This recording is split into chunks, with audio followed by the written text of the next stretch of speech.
How to find out what version of Windows you have. Hey everyone, welcome back to the channel. In today's video, I will show you how to find out what version of Windows you have. So now, without further ado, let's get started.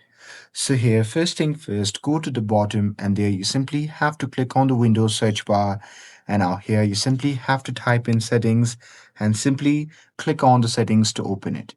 And now here, once you are inside the settings, simply look at the left hand side and there you simply have to click on the option labeled system.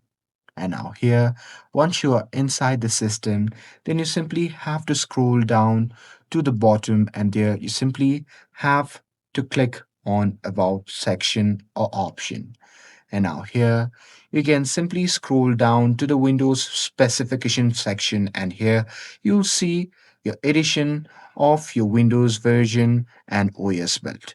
And that's it. That's how you can find out what version of Windows you have. And with this, if you found this video helpful, then don't forget to like, share, and subscribe to get updated for more videos. Thanks for watching, and I'll see you in the next video.